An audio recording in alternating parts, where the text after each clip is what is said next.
The bullet strikes the enemy machine gunner before anyone hears the shot. One moment he's firing, sustained bursts toward the trapped Ranger patrol. The next, he's slumping over his weapon, dead before his brain registers what happened. 734 meters away, concealed in a hide position built from rocks and vegetation, Staff Sergeant Farah Mitchell works her bolt and acquires her next target. Through her scope, she can see the chaos below. 8 Army Rangers pinned in a rocky depression, surrounded by 42 enemy fighters who are systematically tightening the noose. She wasn't supposed to be here. Her mission: observe enemy supply routes for 5 days, document patterns, report intelligence. Not engage, not intervene. Just watch and disappear. But 3 minutes ago, the desperate radio call came through. Any station, this is Shadow 2. We are surrounded. Repeat, we are surrounded. Enemy forces estimate 40 plus. We have casualties. Request immediate support. Over. Command's response was immediate and devastating. Shadow 2, Overwatch acknowledges. QRF is inbound. ETA 30 minutes. Hold position and maintain defensive perimeter. 30 minutes. Through her scope, Farah can see the enemy massing for final assault. The Rangers have maybe 10 minutes before they're overrun. She counts 3 heavy machine gun positions providing suppressive fire.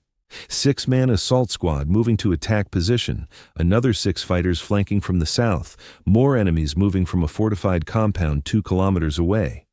The math is brutal. 42 enemy fighters against 8 Rangers who are low on ammunition, have wounded who can't move, and are fighting from a position with inadequate cover. Then, Farah made the call that violated every order she'd been given. She keyed her radio to the Ranger frequency. Shadow 2, this is Phantom 3. I have eyes on your position and eyes on all enemy elements. Give me authorization to engage, and I'll start evening the odds. The Ranger commander's voice carried equal parts desperation and hope. Phantom 3, Shadow 2 actual. Who the hell are you and where are you? I'm the person with a suppressed sniper rifle and 18 rounds that are about to change this fight. Do you want my help or not? Phantom 3, you are authorized to engage. Make it count. Roger, stay defensive. I'm about to drop every heavy weapon position you're facing. This will get loud on their end, quiet on mine. That was 3 minutes ago. Since then, Farah has eliminated the first machine gunner and is already acquiring her second target, another PKM gunner at 698 meters who's still firing, unaware his colleague just died. She controls her breathing, settles her crosshairs on his chest, finds the natural pause between heartbeats, and squeezes the trigger. The suppressed M40A6 coughs, target 2 drops. Through her scope, she watches the enemy fighters around the silent machine gun look at each other in confusion. They didn't hear a shot, didn't see muzzle flash. Their gunner just stopped. Farah is already acquiring target 3, the third machine gunner at 812 meters. This is the gun position doing the most damage to the Rangers, and it needs to go down now. She compensates for the longer range, adjusts for a slight crosswind, and fires. Across more than 800 meters, the bullet finds its mark. The gunner slumps. All 3 heavy weapons silent in under 3 minutes. Phantom 3, Shadow 2. I don't know what you're doing, but keep doing it. We can maneuver now. Roger, I've got 15 more targets to eliminate. Stay in cover and let me work.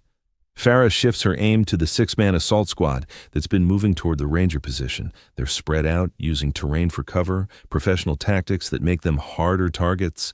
But she has elevation advantage. She has perfect visibility, and she has spent 4 days watching this valley, learning every rock, every shadow, every approach. She engages the lead fighter at 763 meters. He drops. The others freeze, confused. She transitions to the second fighter before they can react. Another shot, another body falling. The remaining 4 assault fighters panic and scatter, but Farah is already tracking the third one. She fires. He stumbles and drops 3 seconds after his squad leader fell.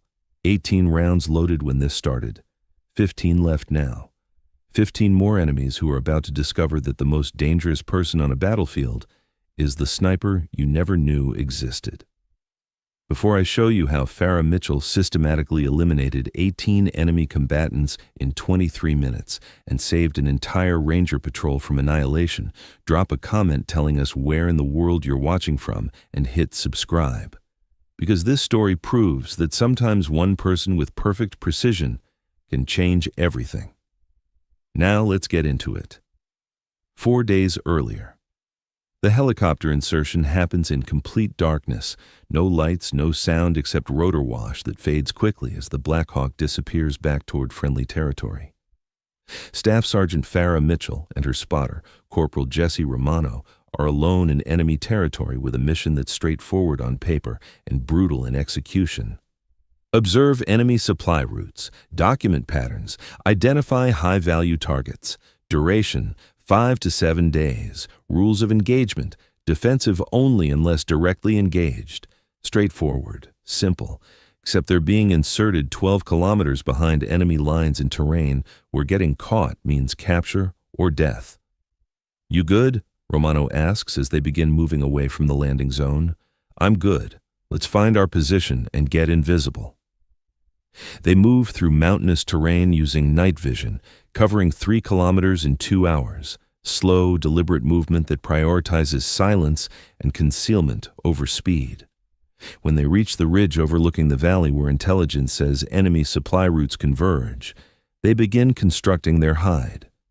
Professional scout sniper hides are works of art, natural materials, perfect concealment, positions that allow observation while being completely invisible from any reasonable distance. Farah and Romano spend 6 hours building their primary position, then another 4 constructing a backup position 200 meters away. By dawn of their first day, they're invisible. Someone could walk within 5 meters and never spot them. Through her spotting scope, Farah watches the valley come alive. Enemy vehicles move along dirt roads, fighters establish checkpoints, supply trucks make regular runs. She documents everything: times, routes, vehicle types, personnel numbers. This is some high traffic area, Romano observes, watching through his own scope. Intel was right. This valley is a major logistics hub for them. Farah makes detailed notes, photographs everything through her scope's camera attachment, and transmits encrypted reports twice daily to command.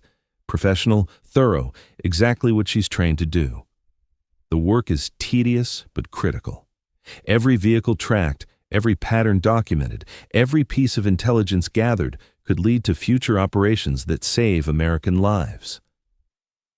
This is the unglamorous side of special operations. Hours of patient observation in uncomfortable positions, gathering data that others will use to plan missions. On day 2, she spots something interesting. A fortified compound on the valley's eastern edge, high walls, guard towers, serious security, too much security for a simple supply depot. Romano, you seeing this compound at grid November Kilo 4739? Yeah, that's a lot of security for warehouses. Think it's command and control? Or weapons storage. Either way, it's worth documenting. She spends hours watching the compound, noting guard rotations, vehicle movements, personnel patterns, professional intelligence work that might lead to future operations. She observes that guards rotate every 6 hours, that supply vehicles arrive at dawn and dusk, that senior personnel, identifiable by their better equipment and the deference shown by others, visit the compound 3 times daily.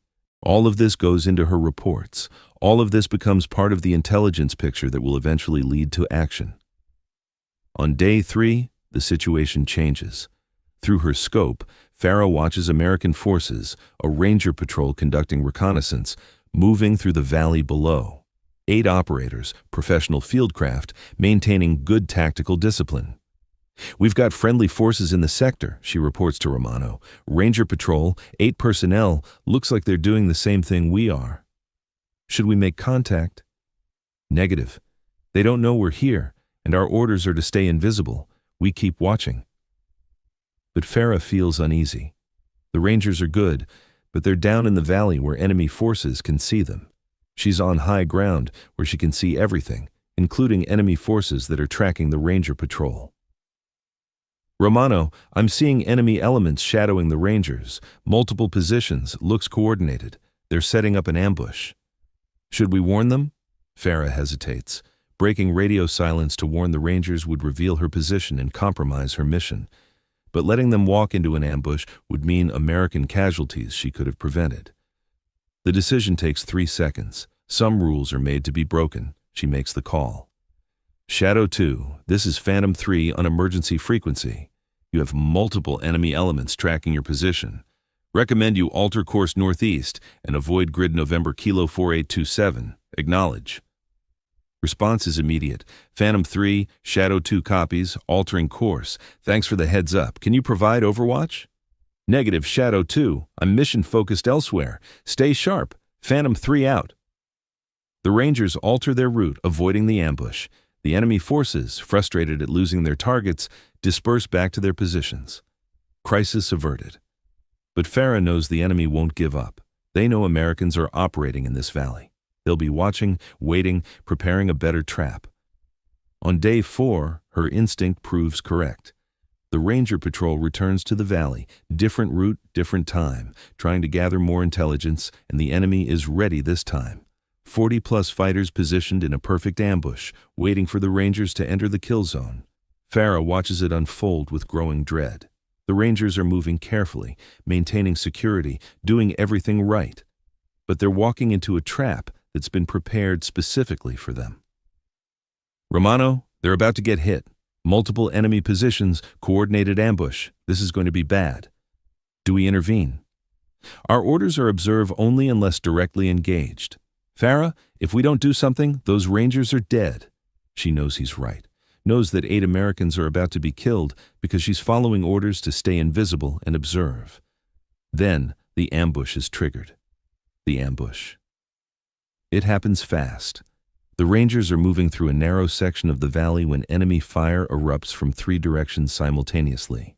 Heavy machine guns, rifles, coordinated fire that pins the Rangers in a depression with minimal cover. Through her scope, Farah watches the Ranger point man go down immediately. He takes multiple hits and falls hard. Watches the team scramble for cover, dragging their wounded teammate with them. Watches them return fire against overwhelming odds, their muzzle flashes giving away positions that draw even more enemy fire. The radio transmission comes through, the Ranger commander's voice tight with controlled panic. Any station, this is Shadow 2. We are surrounded. Repeat, we are surrounded. Enemy forces estimate 40+. We have casualties. Request immediate support. Over. Farah's hands tighten on her rifle. She can see everything from her elevated position. Every enemy position, every approach, every piece of cover. She has perfect angles on at least 18 enemy fighters who are moving to assault positions. Command responds with the answer she knew was coming. Shadow 2, Overwatch acknowledges. QRF is inbound, ETA 30 minutes. Hold position and maintain defensive perimeter. 30 minutes. Through her scope, Farah can see the enemy massing for assault. They're coordinating, moving with purpose, preparing to overrun the Ranger position with overwhelming force. The Rangers have maybe 10 minutes before they're completely overrun and killed. She looks at Romano. I'm going to engage. That's not our mission. We're supposed to observe only. Our mission just changed. I'm not watching Americans die when I can stop it. You can report me when we get back, but right now, I'm taking these shots. Romano studies her face for a moment, then nods. Then I'm spotting for you. Let's save some Rangers. She keys her radio to the Ranger frequency. Shadow 2, this is Phantom 3. I have eyes on your position and eyes on all enemy elements. Give me authorization to engage, and I'll start evening the odds. The Ranger commander's response authorizes her to engage. Farah settles into her rifle and begins the systematic elimination of threats. Target 1 through 6, the machine gun positions. Farah's first priority is the heavy weapons. 3 enemy machine gun positions are providing suppressive fire that's keeping the Rangers pinned. If she can eliminate those, the Rangers can maneuver and defend more effectively. Target 1. PKM machine gunner, 734 meters, elevated position behind sandbags. She can see his head and shoulders as he fires bursts toward the Ranger position. Farah controls her breathing. Wind is minimal, 2 miles per hour from the west. Temperature is stable. Range is within her rifle's optimal performance envelope. She settles her crosshairs on the gunner's chest, compensates for the slight upward angle, finds her natural respiratory pause, and squeezes the trigger. The suppressed M40A6 makes a sound like a hard cough.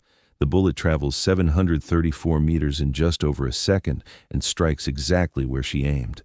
The gunner slumps over his weapon. Time elapsed, 45 seconds. The machine gun falls silent. The enemy fighters nearby look around, confused about what just happened. They didn't hear the shot, didn't see the muzzle flash from Farah's suppressed weapon. Their gunner just stopped firing. Target 2, second machine gunner, 698 meters, positioned in a rocky outcrop. He's firing sustained bursts, unaware his colleague just died. Farah works her bolt, smooth, practiced, chambers a fresh round, acquires her target. This gunner is partially concealed behind rocks, but she has a clear shot on his head and upper chest. She fires. The suppressed rifle coughs. Target 2 drops. Time elapsed, 1 minute, 30 seconds. Target 3, third machine gunner, 812 meters, the farthest position. This is a longer shot, near the edge of her rifle's effective range in current conditions. But this gun position has the best angle on the Rangers and needs to be silenced immediately. Farah adjusts for the increased range, compensates for a slight crosswind she can feel on her face. The temperature has dropped slightly since dawn, affecting air density and trajectory. She calculates all variables in seconds, the product of thousands of hours of training. She fires. Through her scope, she watches the bullet arc across more than 800 meters, watches it drop slightly as gravity pulls it down, watches it strike the gunner center mass. Target 3 is down. Time elapsed, 2 minutes, 45 seconds. Phantom 3, Shadow 2. I don't know what you're doing, but our suppressive fire just dropped by 70%. Keep it up. Roger, Shadow 2. Eliminating assault elements now. Stay in cover. 3 machine guns silent. Now for the fighters moving to assault the Ranger position. Targets. 4, 5, and 6. An assault squad of 6 fighters is moving toward the Ranger position, using terrain for concealment. They're spread out. Good tactics that make them harder to engage all at once. But Farah has elevation advantage and clear sightlines on all of them. She engages the lead fighter first, 763 meters, moving target. She leads his movement slightly and fires. He drops immediately. The other 5 freeze, trying to figure out what happened. They're looking toward the Ranger position, assuming the shot came from there. They're scanning the wrong direction. Wrong assumption. Fatal mistake. Farah engages the second fighter, 751 meters, stationary target trying to find cover. She fires. He falls before he reaches safety. Now the remaining 4 are panicking, running for cover, but Farah is already tracking the third fighter. She fires. He stumbles and drops. Time elapsed, 5 minutes, 15 seconds. 3 fighters from the assault squad down, 3 still moving. They've scattered, making them harder to engage in quick succession, but they're also disorganized, their assault completely disrupted. Romano, mark the 3 that scattered. I'll come back to them after I hit the other priority targets. Copy, marking their positions. You're doing incredible work. Targets 7 through 12. The flanking element. While Farah was neutralizing the machine guns and assault squad, another group of 6 enemy fighters had been moving to flank the Ranger position from the south. If they succeed, they'll have a clear angle on the Rangers' defensive perimeter and can fire into the Americans from a direction they can't effectively defend. Farah can't let that happen. Target 7. Lead flanking fighter, 689 meters, moving rapidly through rocky terrain. Difficult shot on a fast-moving target through uneven terrain. Farah tracks him through her scope, watching his movement pattern. He's moving in short rushes between cover positions, professional infantry tactics. She waits for him to slow to navigate around a large boulder and fires during that brief pause. Clean hit. Target down. Target 8. Second flanker, 701 meters, now alerted that something is very wrong. He's looking around, trying to identify the threat, weapon raised. He's standing in the open. A fatal mistake. that Farah exploits immediately. She puts a round through his chest. He drops immediately, weapon falling from his hands. Targets 9 and 10. Two fighters moving together, both at approximately 715 meters. They're close enough that Farah needs to engage both quickly before the second one can react to the first falling. She fires at the first. Clean hit. Works her bolt with practiced speed. Transitions to the second fighter. He's already moving, reacting to his partner falling. Farah leads his movement and fires, both down in under 5 seconds. Time elapsed, 8 minutes, 30 seconds. Targets 11 and 12. The final two flankers have found cover and are trying to locate the threat. They're professional enough to know someone is engaging them from an external position. They're scanning the high ground, trying to spot her hide. Farah waits, patient, watching through her scope. She can see them behind their cover, but they're presenting minimal target profiles. One fighter leans out from his cover to scan the ridge where Farah is positioned. For 2 seconds, his upper body is exposed. Farah fires during that window. He drops. The last flanker, seeing his entire squad eliminated by an unseen threat, makes a run for better cover. Panic decision. He's running across open ground at 723 meters. Farah tracks him, leads his movement by 3 body widths to account for his speed and the bullet's travel time, and fires. He goes down mid-stride, momentum carrying his body forward into a tumbling fall. Time elapsed. 10 minutes, 45 seconds. 12 enemy fighters eliminated. 6 more to go. The 3 scattered assault squad members and 3 more she's identified moving to reinforce the attack. Romano's voice comes through her earpiece. "You're at 12 down. This is extraordinary shooting. How you holding up?" "I'm good. 6 more targets, then the Rangers can displace. Let's finish this." Targets 13 through 18. Final elimination. Phantom 3, Shadow 2. Whatever you're doing is working. Enemy pressure is dropping significantly. We can maneuver now.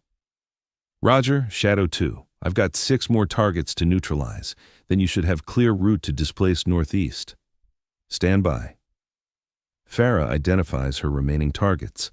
The 3 scattered assault squad members have regrouped and are trying to coordinate a new approach, and 3 additional fighters are moving from the fortified compound, probably a quick reaction element responding to the ambush that's going catastrophically wrong for them. Target 13. One of the regrouped assault fighters, 778 meters, taking cover behind a low stone wall. She can see his head and shoulders as he peers around the wall, trying to locate the source of the devastating fire that's decimated his force. Farah waits for him to expose more of himself. Patience is the sniper's greatest weapon. When he leans out to fire toward the Rangers, she has her window. She fires. Clean headshot at 778 meters. The fighter's helmet flies off as he drops. Target 14. Second assault fighter, 769 meters, moving to a new position. He's moving fast, clearly terrified. Farah tracks him through her scope and fires while he's mid-stride. He goes down hard, the bullet catching him center mass. Target 15. Third assault fighter, realizing his entire squad has been decimated by an invisible enemy, is trying to withdraw. He's running, abandoning his weapon, just trying to survive. Farah catches him at 791 meters as he runs. One shot. He falls and doesn't move. Time elapsed. 14 minutes, 20 seconds. 3 fighters left. The reinforcement element from the compound. They're moving tactically, using cover, maintaining dispersion. These are professional fighters who've realized something is very wrong and are approaching with appropriate caution. Target 16. Lead element of the reinforcement squad, 843 meters. Long shot, moving target. Farah compensates for range and movement, fires, hit, target down. The other 2 reinforcement fighters immediately go to ground, trying to find cover from a threat they still can't locate. They're scanning the high ground, looking for muzzle flash they'll never see through her suppressor. Target 17. Second reinforcement fighter, 856 meters, partially concealed behind a boulder. Farah can see his legs and lower torso. She aims low and fires. Leg shot, not immediately lethal, but it takes him completely out of the fight. He's screaming, writhing in pain, no longer a threat to anyone. Target 18. Final fighter, now completely panicked. He's running, abandoning his wounded comrade, abandoning his mission, just trying to get away from the invisible death that's claimed 17 of his fellow fighters. Farah tracks him as he runs. Range is increasing, 871 meters, and climbing as he flees. Wind has picked up slightly. She compensates for the movement and increasing distance, adjusting her aim point to account for all variables. She fires. The bullet travels nearly 900 meters in just over 2 seconds and strikes the running fighter between the shoulder blades. He falls hard, skidding across the rocky ground. Time elapsed, 18 minutes, 35 seconds. 18 enemy combatants eliminated, 18 rounds fired, 18 hits, 0 misses. The ambush is completely broken. The enemy force that numbered 42 fighters has been reduced to 24, demoralized, terrified survivors who are already withdrawing. The Rangers have a clear path to displace. Farah keys her radio. Shadow 2, Phantom 3. I count 18 enemy down or disabled. Your flanks are clear. Your suppression is neutralized. Your assault elements are eliminated. Recommend you displace northeast to grid November Kilo 4916 and move to extraction. You've got maybe 10 minutes before enemy reinforcements arrive. Phantom 3, Shadow 2, Actual. I don't know who you are or where you are, but you just saved my entire team. We owe you everything. Can we extract you? Negative, Shadow 2. I'm still mission-focused here. Just get your people to safety. Phantom 3 is going dark. Good luck, Rangers. Roger, Phantom 3. We won't forget this. Shadow 2 out. The aftermath. The Ranger Patrol successfully displaces and reaches their extraction point 25 minutes later, carrying their wounded pointman who survived the initial ambush. The Quick Reaction Force arrives to find the ambush site littered with enemy casualties and 0 American deaths beyond the pointman's injuries. Farah and Romano remain in their hide position for another 30 hours, watching the enemy's response to the disaster. 42 fighters had set up the ambush. 18 were killed by precise sniper fire from a position they never located. The remaining 24 are demoralized, frightened, and no longer operating with confidence or coordination. That was the most incredible shooting I've ever witnessed, Romano says during their second night after the engagement. 18 targets, 18 hits, ranges from 689 to 871 meters, no misses, under pressure, with American lives depending on every shot. I just did what needed doing. No, you did what maybe 10 people in the entire military could do, and you did it knowing you were violating orders and could face serious consequences. When Farah and Romano finally exfiltrate 2 days later, they carry with them detailed intelligence, targeting data, and the knowledge that sometimes breaking orders is the right call. The debriefing is intense. Farah's commander, Lieutenant Colonel Sarah Chen, listens to her report with an expression that cycles between anger, amazement, and reluctant approval. Staff Sergeant Mitchell, you directly violated your rules of engagement. You engaged enemy forces when your orders were to observe, only unless directly threatened. Yes, ma'am. You revealed your position by firing 18 shots from a covert observation post, compromising your mission and endangering yourself and your spotter. Yes, ma'am. And you saved 8 Army Rangers who would have been killed or captured if you'd followed your orders. Chen pauses. That was exceptional marksmanship, exceptional tactical decision-making, and probably the most justified violation of orders I've seen in my career. Ma'am, you're being put in for a commendation, and you're being assigned as the primary sniper for joint special operations missions in this sector. Apparently, after what you did, every Ranger and Special Forces unit in theater is requesting you by name. They're calling you the Ghost because you eliminated 18 enemies who never knew you existed. 3 weeks later, Farah is invited to meet the Ranger Patrol she saved.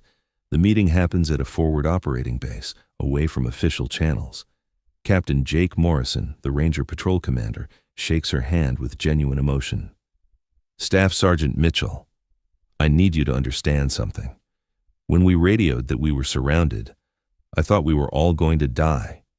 We were outnumbered 5 to 1, pinned down, out of options, and then you started eliminating threats we couldn't even see.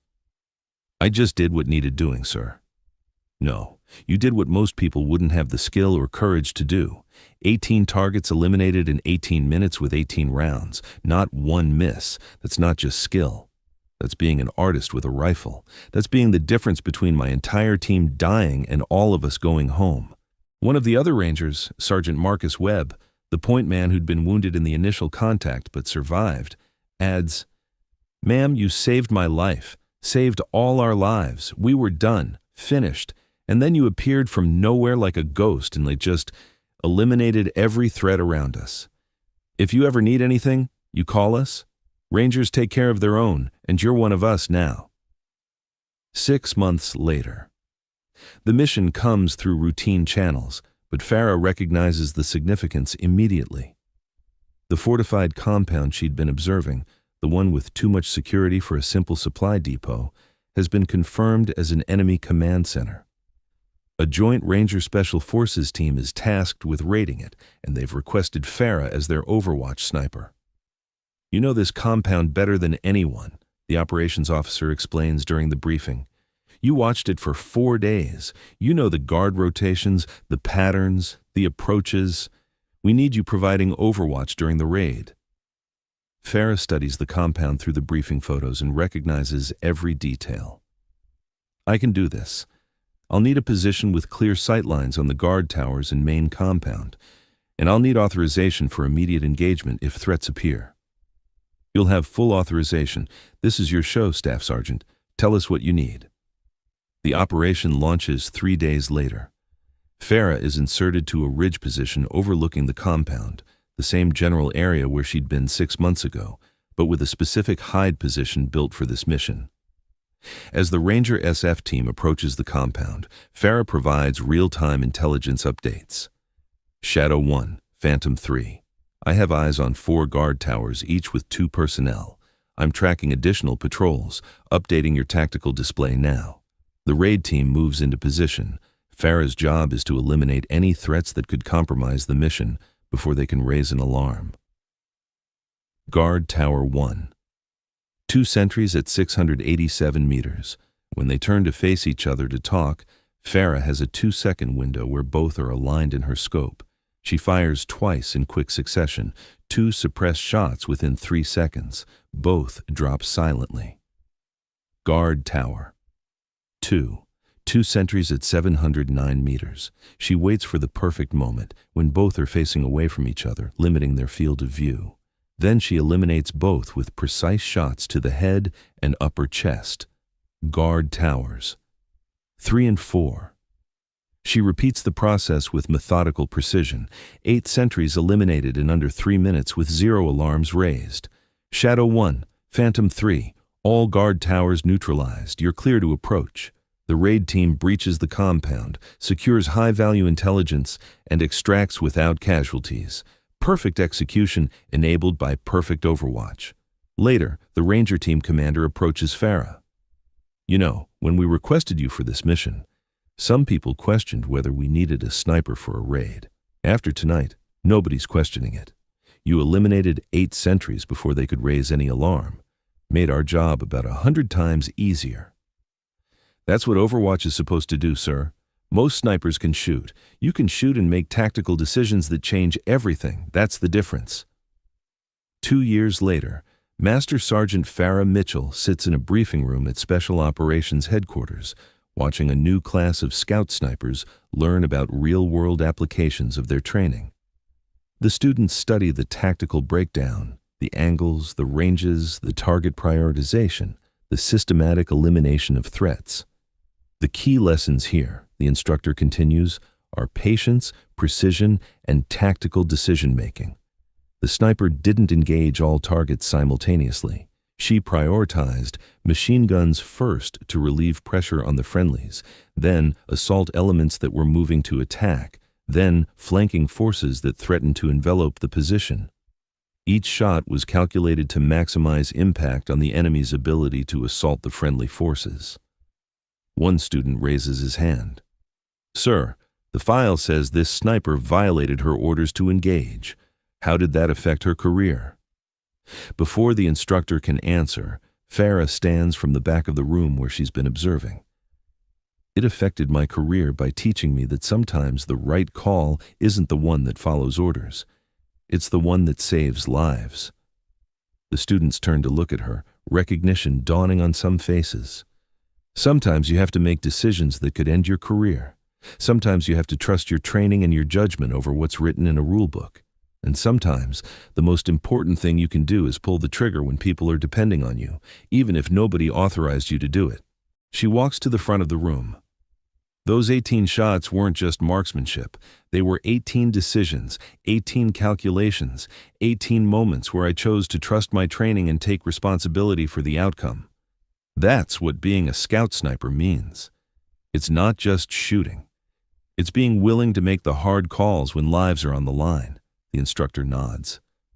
Master Sergeant Mitchell has trained more than 50 snipers who've gone on to successful careers in special operations. She's conducted more than 30 missions as primary sniper for joint operations, and she's recognized as one of the best scout snipers currently serving.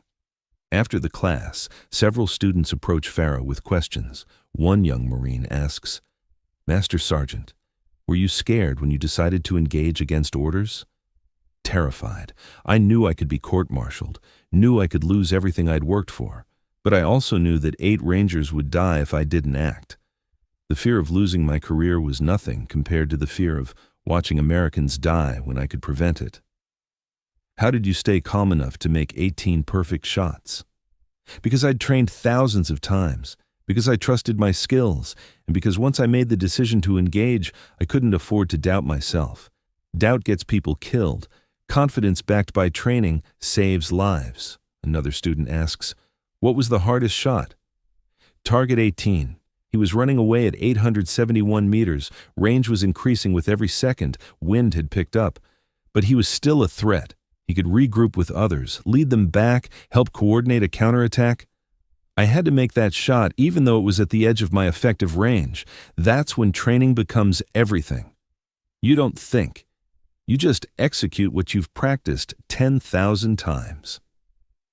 Present-day Sergeant Major Farah Mitchell, promoted to the highest enlisted rank a few years after her legendary engagement, stands on a range with a new group of scout sniper candidates. She's watching them qualify, evaluating their skills, identifying who has the potential to become elite snipers. One candidate, a young woman who reminds Farah of herself years ago, is struggling with a long-range shot. Wind is tricky, the target is at 900 meters, and she's missed twice. Farah walks over. "What's the problem?" "I can't read this wind, Sergeant Major. It keeps shifting." "So stop trying to read it and start feeling it." Close your eyes. Feel the wind on your face. Is it constant or gusting? Is it coming from one direction or swirling? The candidate closes her eyes, focuses. It's gusting. Coming from the west, but there's a crosswind component from the north. Good.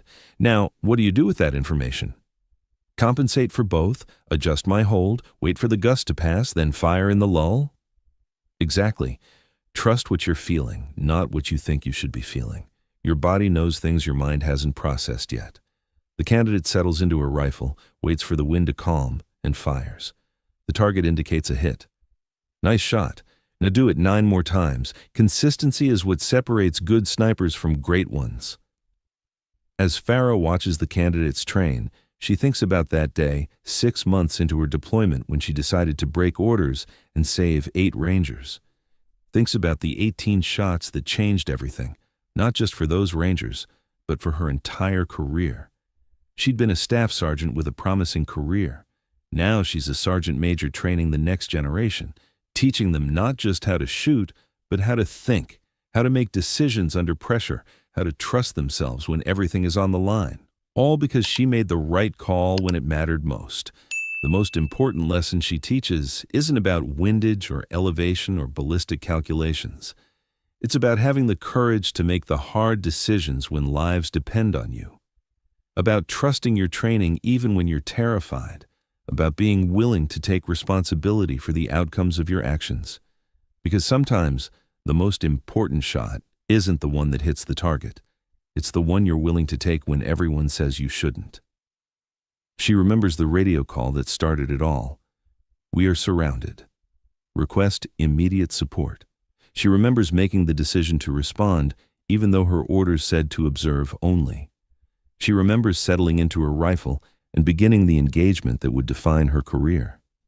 And she remembers the most important lesson, that sometimes one person with the right skills, in the right place, making the right decision, can change everything. If this story moved you, don't forget to subscribe for more inspiring tales of courage.